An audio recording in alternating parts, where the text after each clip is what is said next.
So I just wanted to chat with you guys a little bit more about some exercises that you can do for pelvic floor. And so I'm gonna run you through a few ideas. So the first one I'd have you do is just to lay on your back, and you're gonna put your feet up to kind of get kind of comfortable. And then we're gonna do those exercises that I talked to you before about. So it's the Kegel exercise.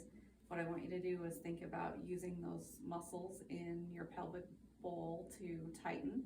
So we're lifting the pelvic floor and tightening the stomach and the pelvic floor at the same time.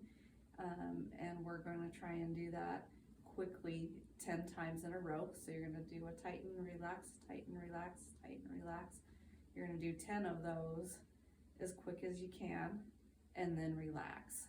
Okay, so there's two different types of muscle fibers in that pelvic floor. Some of them contract quickly and some of them are more the endurance muscles that will help you maintain your urine control and your sexual health.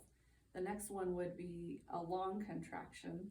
So with the long contraction, what you do is try and tighten that pelvic floor and hold it for as long as you can. So you're gonna just hold, and then once you feel like you're starting to not be able to maintain a strong contraction, then you're gonna let go of that contraction and rest. So with the quick contractions, you're gonna do 10 of them as fast as you can. With the long, slow contractions, we're gonna hold for as long as you can, which for most people is probably about 3 to 5 seconds, and then relax. If you're weak there, you're not gonna be able to hold for more than just a very short time. You wanna relax for as long as you hold the contraction so that you don't fatigue those muscles out. And so if you're able to hold longer, so say maybe you can shoot for 10 seconds, then go ahead and hold for that whole 10 seconds. And then you're gonna go ahead and relax for 10 seconds. So you're gonna do 10 contractions of them, but only hold as long as you feel like you can maintain good strength, and then make sure and rest for as long as you held. And then the next exercise I'm gonna teach you, you're gonna put your hands right on the inside edges of your hip bones. So if you kind of push on the top of your hips, follow them around to the front, you can find a little bony knob. So just to the inside of that, you have your transverse abdominis, which is just a stomach muscle or abdominal muscle that can help make the pelvic floor more active. They've shown studies that those two muscles work together very well, or two muscle groups. So what we're gonna do is practice breathing by filling our bellies with air. You're gonna take a deep breath in through your nose and fill with air. And then you're gonna breathe out through your mouth nice and slow. So with this technique, you're gonna feel the transverse abdominis muscle rise up into your fingers when you fill your stomach with air.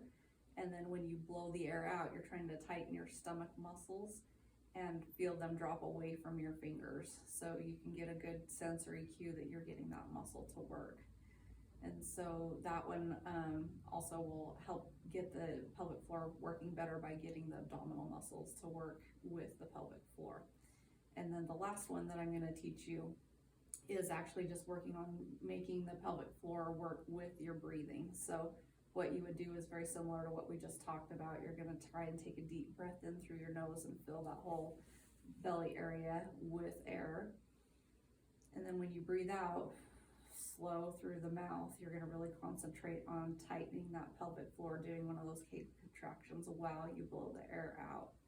And then you're gonna breathe in and relax that pelvic floor the best you can.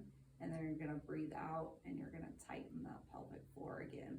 So you can do about 10 breaths in and 10 breaths out, or we're trying to time that with your pelvic floor contraction and breathing together, because that's what's gonna functionally be able to help you get better control of the pelvic floor itself. So I would try these exercises and see how you do. And if you have questions, give me a call.